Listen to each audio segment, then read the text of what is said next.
नमस्कार, आपके साथ मैं हूं साक्षी जोशी और इस वक्त की बड़ी खबर आपको बता दें कि यूपी के एक बीजेपी विधायक के बेटे ने सोशल मीडिया पर अमेरिका की तारीफ करके भारत का मजाक उड़ाया है।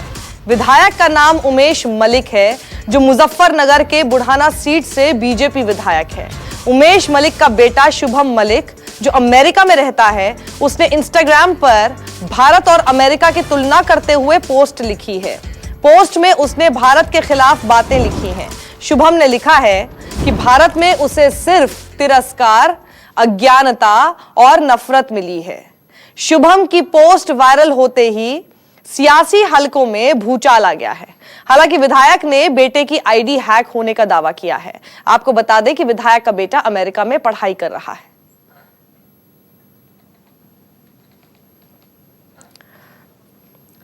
और शुभम मलिक यहीं नहीं रुके, उसने एक दूसरा वीडियो भी सोशल मीडिया पर पोस्ट किया है, जिसमें वो भारत के रहने वाले एक शख्स को जीना सीखने की नसीहत दे रहा है। The guy said कि भैया अमेरिका में रहने के बावजूद भी तुम पीते नहीं हो, तुमको पीना नहीं आया आज तक।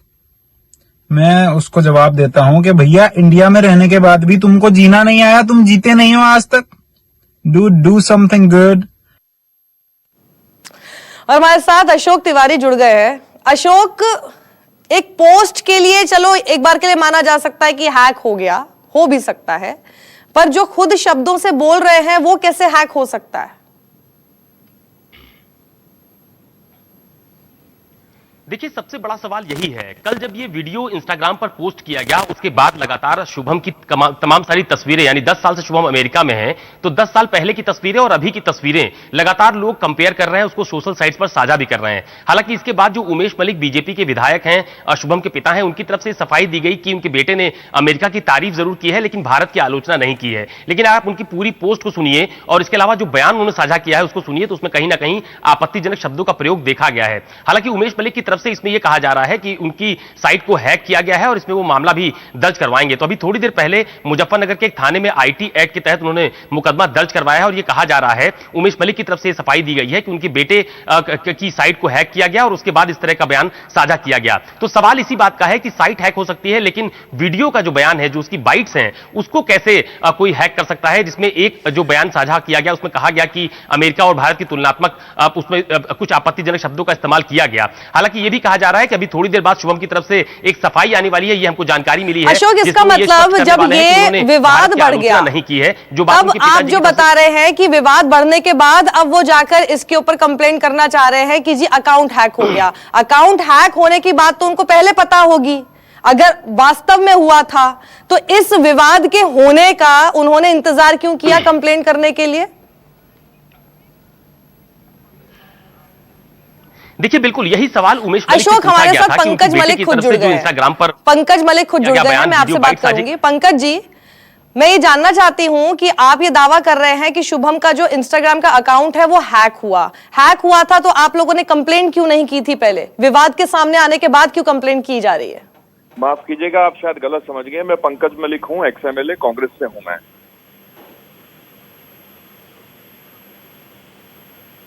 अच्छा, माफ कीजिएगा, सो सॉरी। जी, वो उमेश मलिक हैं जी, सो सॉरी अबाउट दैट। आप लोग के दोनों सरनेम एक जैसे होने की वजह से मैं थोड़ा एक बार के लिए कंफ्यूज हो गई। जी पंकज जी, आप एक्स-एमएलए कांग्रेस के हैं। पंकज जी, एक बात बताइए, ये कहा जा रहा है, दावा किया जा रहा है कि जो शुभम है उसका अकाउंट हैक हुआ और हैक होने की कंप्लेंट अब की जा रही है। आपको लगता है कि क्या ये इस बात में कुछ सच्चाई हो सकती है कि ये हैक किया गया होगा? क्योंकि कोई पोस्ट जरूर हो सकती है हैक की हुई, लेकिन जो बातें वो खुद अपने मुंह से बोल रहे हैं वो कैसे हो सकता है? देखिए, हैक के संदर्भ में तो वो लोग खुद ही बताएंगे कि हैक था तो उनको पता चल गया। टेक्निकली हैक का तो पता चल सकता है। दूसरी बात, हर व्यक्ति को अपने विचार व्यक्त करने की आजादी है।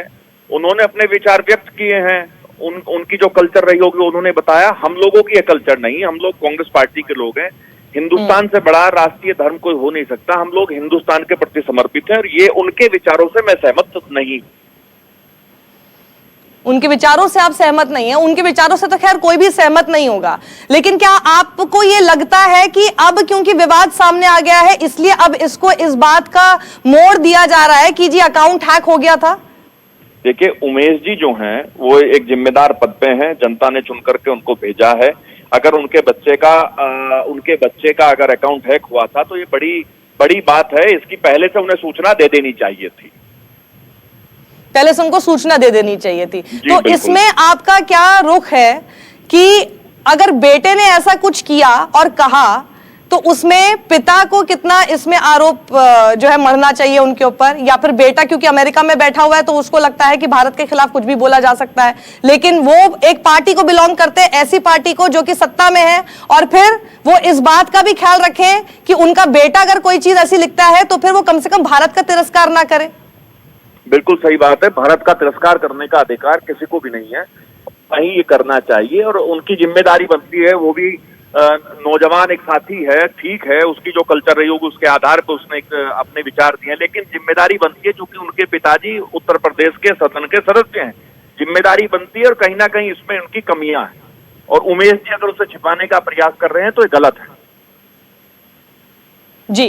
जी पंकज जी, शुक्रिया हमारे साथ जुड़ने के लिए आपका। तो कांग्रेस की तरफ से ये बात कही जा रही है कि ये छुपाने की कोशिश नहीं करनी चाहिए अपने बेटे की कोई गलती, और कहीं कहीं इस बात को लेकर डाउट हो रहा है कि अगर ये इस बात का दावा किया जा रहा है कि उनके बेटे का अकाउंट हैक हो गया था तो आखिर पहले इसको लेकर कंप्लेंट क्यों नहीं की गई।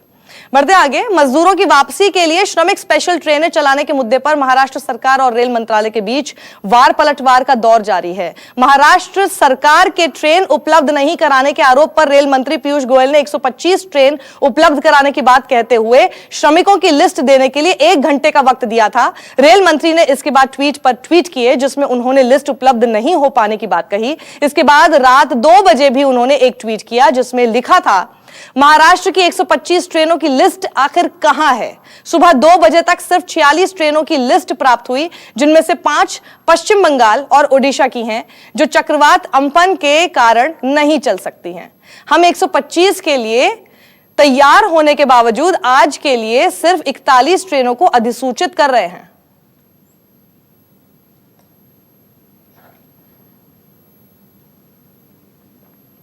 तो अब ये श्रमिक स्पेशल पर सियासत होती नजर आ रही है। एक बार फिर आपको ट्वीट दिखा देते हैं। महाराष्ट्र की 125 ट्रेनों की लिस्ट कहां है, ये पूछ रहे हैं पीयूष गोयल। सुबह 2 बजे तक सिर्फ 46 ट्रेनों की लिस्ट प्राप्त हुई, जिनमें से 5 पश्चिम बंगाल और ओडिशा की हैं, जो चक्रवात अम्फन के कारण नहीं चल सकती। हम 125 के लिए तैयार होने के बावजूद आज के लिए सिर्फ 41 ट्रेन को अधिसूचित कर रहे हैं।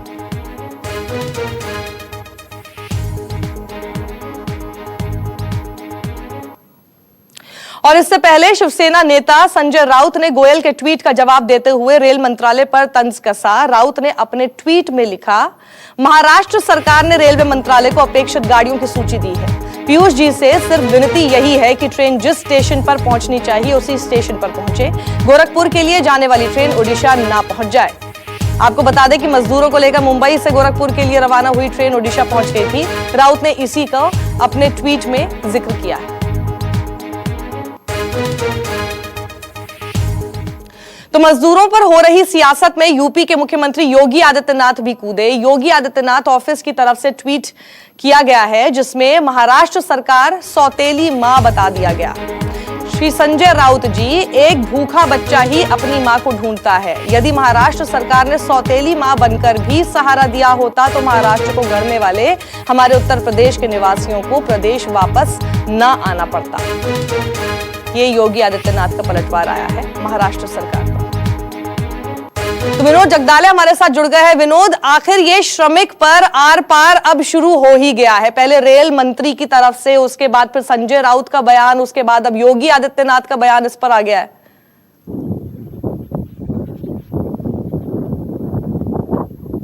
देखिए, महाराष्ट्र के मुख्यमंत्री उद्धव ठाकरे को चौतरफा घेरने की कोशिश फिलहाल भारतीय जनता पार्टी की तरफ से हो रही है।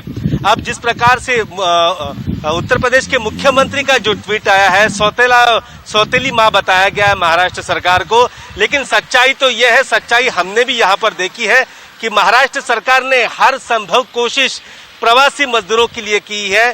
करीब 4 लाख मजदूरों को करीब 20 से 25 दिन का खाना वहां पर मुहैया कराया गया, और जो लोग यहां से फिलहाल उत्तर प्रदेश, बिहार की तरफ जाना चाहते हैं उनके लिए 33,000 बसों की फेरियां मतलब ट्रिप वहां पर आयोजित की गई थी। इसके अलावा रेल से हर संभव मदद महाराष्ट्र के मुख्यमंत्री ने केंद्र सरकार रेल मंत्रालय से मांगी, लेकिन वो संभव मदद नहीं मिली। लेकिन जो भी ट्रेन मिली वो ट्रेन से भी वहां पर रवाना करने की कोशिश वहां पर की गई। साक्षी देखिए, इसमें राजनीति तो हो रही है, लेकिन ये भी सच्चाई है कि इस महामारी में खबरें अफवाह ये भी फैल रही है कि मुंबई में भारी बारिश होती है और बारिश में तो यहाँ पर भयंकर महामारी फैलेगी, जिसके चलते जो मजदूर है वो अपना आपा वहां पर खो बैठे हैं।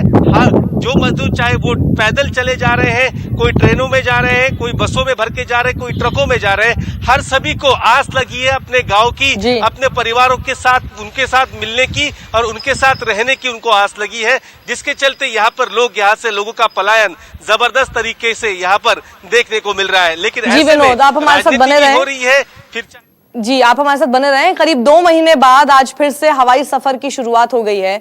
कोरोना से बचने के लिए बनाए गए तमाम नियमों के साथ देश के बड़े शहरों के बीच आज सुबह से ही फ्लाइट्स चल रही हैं। राजधानी दिल्ली, मुंबई, पटना, लखनऊ, बेंगलुरु जैसे शहरों से फ्लाइट्स की उड़ान चालू हो गई है।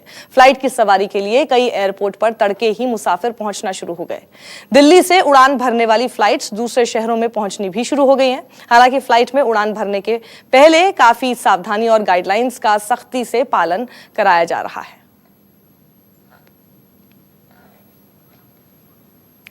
और देश में हवाई सेवा भले ही शुरू हो गई है, लेकिन कोरोना की वजह से लागू की गई सावधानियों की झलक हर जगह देखी जा रही है।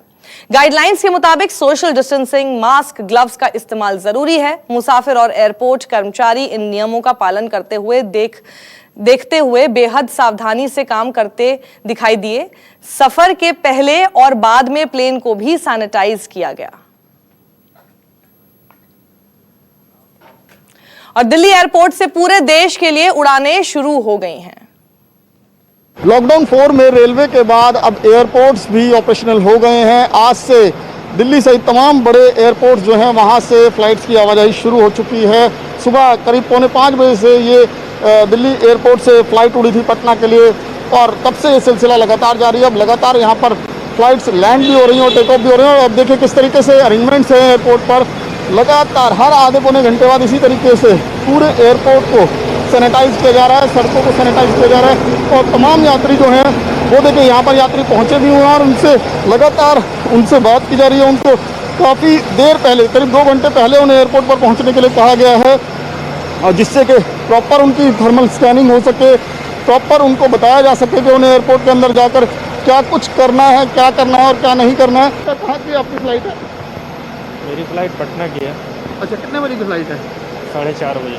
4:30 बजे की। तो आपको कुछ बोला गया था कि जब आपने फ़्लाइट का टिकट बुक किया कि कितने बजे आपको एयरपोर्ट पहुँचना है, क्या कुछ? उसमें मैसेज आया था 4 घंटे पहले का। अच्छा, 4 घंटे पहले आपको एयरपोर्ट पहुँचना है जी। तो यहाँ पहुँचे हैं, अभी तक कोई कुछ कहा गया आपसे? नहीं, अभी कुछ नहीं कहा गया। अभी कुछ नहीं। तो किस गेट से एंट्री है, ये सब तमाम जानकारियाँ दी गई? वो तो टिकट पे ही मिल गया। गेट नंबर 5 और 6 से एंट्री है। क्या नाम है आपका? राहुल कुमार। राहुल जी, कहाँ की फ़्लाइट है आपकी? श्रीनगर। श्रीनगर की फ़्लाइट है। तो आपका लॉकडाउन में यहाँ पर फंस गए थे? हाँ जी, हाँ जी। इधर पहुँचने में कोई दिक्कत नहीं हुई। अभी तक तो चल रहा है, अंदर भी फैसिलिटी ठीक दे रहे हैं दिल्ली सरकार भी, तो आराम से। कैसे आए एयरपोर्ट तक आप? कैसे आए? मैं इधर तक अपनी बाइक से आया, फिर उसके बाद दिल्ली में एंट्री करने के बाद गाड़ी से आ गया। अच्छा, गाड़ी है। हाँ जी। कहाँ रहते हैं वैसे आप? वैसे मैं यूपी मुजफ्फरनगर। जी बिल्कुल। देखिए, एयरपोर्ट पर जो यात्री आ रहे हैं वो भले ही 3 घंटे 4 घंटे पहले पहुँचे, लेकिन उसके बावजूद भी उन्हें किसी तरीके की कोई परेशानी नहीं। उनका कहना है कि यहाँ पर क्योंकि ये जो तमाम इंतज़ाम है ये हम ही लोगों की सेफ्टी के लिए हैं, हम ही लोगों के लिए हैं। और ये अच्छी बात है कि अब फ्लाइट्स जो है ऑपरेशन शुरू हुआ है और धीरे धीरे अब ये लॉकडाउन खुलता हुआ नज़र आ रहा है। कैमरा पर्सन वीर सिंह के साथ विमल कौशिक, न्यूज़ 24 दिल्ली।